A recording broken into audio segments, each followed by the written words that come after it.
Ten Hag wants one in today. The Glazers look like they're not willing to give him what he wants. And obviously, Elanga to Barca, shocking story coming in from a source that is called ESPN, linking this player to Barcelona. And obviously, Brandon Williams and his dad Iqbal wanting a loan move, but looks like Erik ten Hag is not willing to sanction it to happen in the next hours towards the end of the January transfer window. Welcome to United Matters channel. How are you guys? And where you're watching us from, smash the like button, comment and share. If at all you're watching us for the very first time, endeavor to subscribe to this channel so as not to miss out on stories that we do upload in here on a daily. Now, Erik ten Hag is a United manager. He came on, he was given a budget of close to £200 million to spend in the summer. But obviously the money came in late. That's why you saw to it that we went in for panic buys that really costed us a lot of money. Anthony coming in for 85 would have come in for like some money less. If we went in for Casemiro, I think around July, I think would have gotten him at around £50 million maybe. But because it was a late move, we paid £70 million. And for that, no one is complaining about that amount of money. So we would have saved close to £50 million. That would have helped us either in the January transfer window or to bring in players like Cody Gakpo, because Erik ten Hag needed Gakpo in the summer and he lost him to Liverpool in December as things stand. Now, Ten Hag has been vocal, especially in his press conferences, confirming to us that he really wants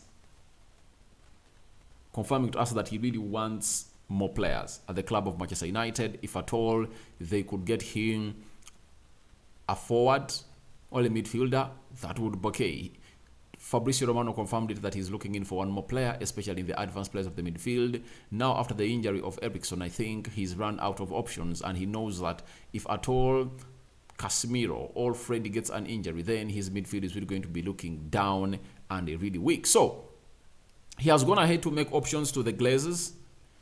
I've heard, sometimes people who run such channels, fun channels like these, we get stories from credible people that we come here and say, and some people will say, he's just cooking up stories. They're not cooking up stories. But as you saw him do something concerning Weghorst, it was his innovation, and he made the search and got Weghorst because he knew the club never had money. So he told them, how much can you have? How much can you put in the deal? They told him like 3.5 million euros. So that was a variable. They got him the player on a very cheap note. And that was the improvisation of Erik ten Hag. Again, Ten Hag told them there are players like McKennie that we can get. Remember, McKennie crossed from Juventus to Leeds on a loan fee of 1.2 million euros. That is like £1 million. And there is an option to buy him of 33 million euros. Now, if the board is claiming that they are only going to spend in the summer, why didn't they go in for McKennie? Because Ten Hag recommended this player even in the summer. You get? He recommended McKennie in the summer, but when the option of Casemiro came in through, we were delighted to get him in. So, McKennie, the beauty of McKennie is he can play in a double pivot, he can play as a CDM, he can play as a central attacking midfielder. Ten Hag recommended them to the board, and they never went in for a player like him. Now, the board looks like they're 100% okay with what is happening at Manchester United. They believe we are really overachieving. Into the semi-final that's going to be played tomorrow, we are going to find ourselves in the final of the Carabao Cup. We are 10 points ahead of Liverpool and Chelsea. Maybe they think it's really going to be hard for them to catch us up on in that Champions League spot. So they feel like they don't need to spend money. And one thing I don't agree is that these people are not having money. They're having money.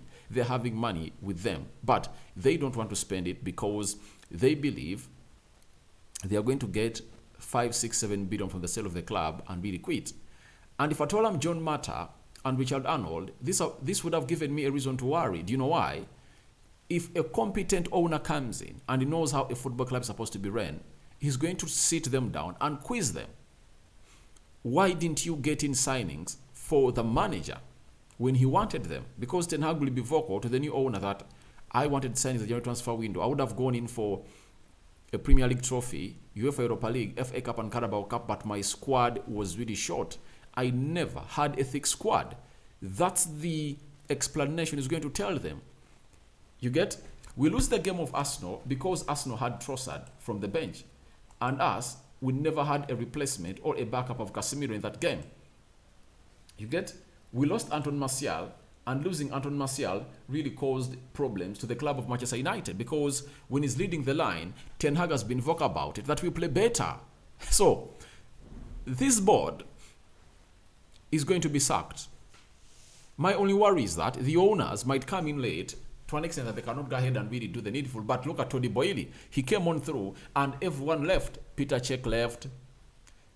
Is she called Zagrova? The woman left. Who was like the technical director and everything. She left. Almost everyone left. Yet he came in late.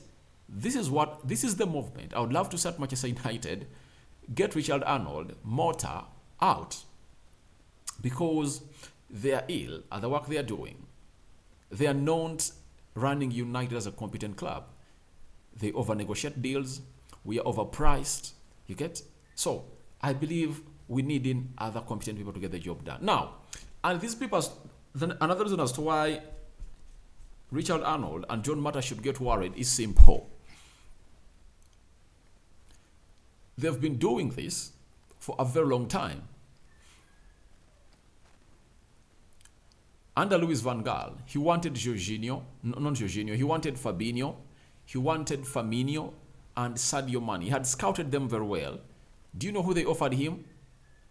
They offered him Di Maria. They offered him Falcao. They went ahead to bring in players, and that was a norm of Ed Woodward. He could sign in players as he wants, not providing the manager with the players he wants. That really led a lot of busts up in the dressing room. You get? Jose Mourinho, there are some players who wanted Perisic, he wanted Harry Maguire. He wanted like 3-4 players, and they never delivered them to him, but they got him Freddie. Freddie was not a signing that Mourinho wanted.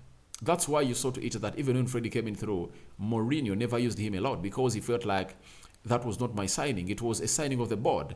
And they had failed to really lay a beautiful structure of a proper or an elite football club. So that's another reason for them to worry, because they've been doing work in a very amateurish way. So they should have backed up the manager, because if new owners come in through, obviously they might not keep their positions, because new owners will come in with new demands and they'll take the club to the next level. That's it. So Ten Hag is wanting in a player. The Glazers are telling him there is no money. I've even heard that even if he wants in a deal like that of Weghorst, a loan, they're not willing to offer the money on a deadline day. But you never know what is going to happen. So let's wait and see until the deadline day, because something can happen, something can be cooked, and you never know what is going to happen until the end of the day. So let's keep it at that, and let's pray to it that we get in signings, because we badly need in more. But remember, Ten Hag is holding a press conference today at Carrington ahead of the semi-final of the Carabao Cup. Again, it's Nottingham Forest, so we are waiting to see what he talks about Sancho, Anton Martial, and very many other players, and maybe a confirmed date for the return of Eriksen might be really revealed to us and very many others. And maybe, if at all there are going to be any transfer movement today, Ten Hag is really yet to confirm to us. Now, today there is a story coming in from ESPN that has really shocked everyone. It's all about us being linked, Barcelona showing interest in Elanga. We've been told by ESPN via Rash Haman, he covers Barcelona. He has told us that Barcelona also has Anthony Elanga as an option. United forward Elanga, who could be allowed to leave Old Trafford on Tuesday, is one possible signing. He has fallen down the pecking order under Erik ten Hag. Now, there are certain stories I hear and ask myself, what is this all about? Because things are not as we expect them to be for Elanga. What is special with Elanga? Is there anything that every team is seeing in Elanga that Ten Hag is not seeing?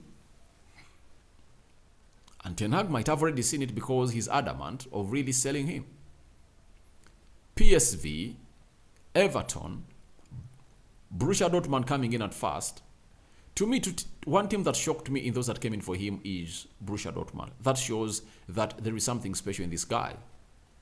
Now, if Barcelona are in for the player, that shows you how special Anthony Elanga is, and maybe that's why Ten Hag doesn't want to really loan him out. But would you love Elanga to go to Barcelona? I doubt. A lot of competition. His development will be really stalled. The best thing for him to do is to either go to PSV or Borussia Dortmund, where they're going to give him ample playing time as called in by the manager. And the best way to develop a player like Elanga is to let him go on loan. That's it. Because there is nowhere he's going to keep himself in the starting 11 of Manchester United. Even coming off the bench, Garnacho, who never even took part into the preseason because of his attitude and breaking Ten Hag rules, has come up and really overtaken him. As he was there, Facundo Pellistri came in through and obviously overtook him. And they are overtaking him because of merit. Factually, they are more talented than this guy. That's it. They are more talented than Anthony Elanga. They are more talented. When you look at Facundo Pellistri, however much he's having a low center of gravity, that doesn't stop him from really doing things that Elanga can't do. You get? Especially his skill set. He's a very talented player for Erik Ten Hag, and Ten Hag has really said, no, I'm not going to sell Facundo Pellistri. So Barcelona coming in through, I wouldn't allow him to go there. Never allowing him to go there. I believe he's going to go to Borussia Dortmund or a side called PSV that is really good at that. Maybe even another shocker of Everton, if at all. The new manager is called who? The new manager of Everton. I've forgotten his name. If at all he really comes in through and confirms to manager that, to Erik Ten Hag and Darren Fletcher, that we want Elanga and we're going to use him. And kudos to Darren Fletcher. I think Ten Hag has given him a very good role and is doing it very well, because Ten Hag gave him a job of really looking at options of the academy to really see which player deserves a loan away to which side, and secondly, which player deserves to be transformed or elevated to the first team. He's doing it very well. Yesterday, Charlie McNeil left. Very many others are leaving.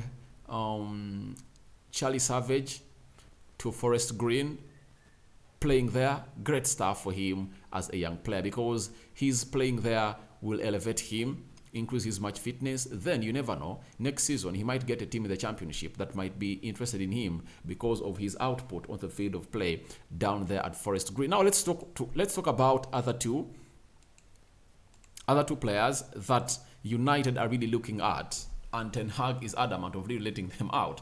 That is Zidane Iqbal and Brandon Williams. And Samuel Lucas is the reporter of the story. Fellow academy graduates Brandon Williams and Zidane Iqbal were open to loans, but Ten Hag has been reluctant to lose options from his senior squad, given United's package fixed schedule.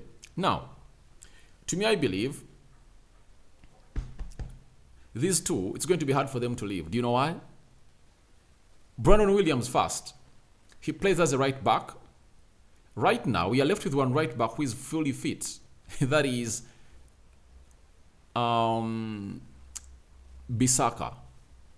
You don't know when Dalot is going to come back. And when he comes back, you don't know whether he's really going to go ahead and really get the same injury again. Because on his return, he played just 2 fixtures and he got the same injury, that is the hamstring. So that means the manager is really worried about it, yet Brandon Williams has proven to the manager that, all right, I can be here and play as a right back for Manchester United. That's why he has started making the match squad of Manchester United on the previous 2 games consecutively. Against Nottingham, he was in the match squad. Even against Reading, he was in the match squad. Now,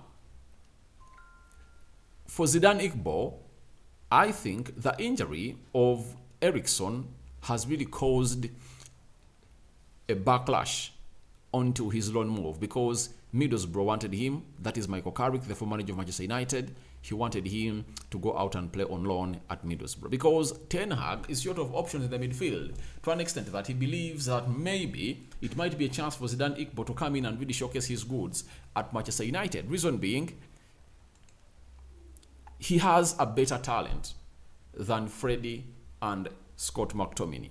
He can get that ball back. He can get that ball from the back four and obviously pass it forward, especially if Atol is playing alongside Casemiro. And by the way, that's one of the things I'm really eagerly waiting to see. Zidane Iqbal making it to the match squad and playing alongside Casemiro and taking over the Eriksen role, because right now I have nothing to do. That wouldn't have been my ideal opinion, but the board is not willing to bring in players. So let's wait and see what's going to happen between Elanga, whether he's leaving today, Facundo is staying, Brandon Williams and Zidane Iqbal. So your thoughts on Ten Hag wanting one in today and the Glazers really letting him down are welcome in the comment section below. Don't forget to subscribe to this channel. May the Almighty Lord bless you abundantly. I sign out for now. See you later. Ten Hag is holding a press conference today and I'm going to be back with that press conference. I think 2-3 hours from now, the press conference is going to be done and I'll be coming back with the press conference reaction ahead of that second leg semi-final of Nottingham of the Carabao Cup. I'm out.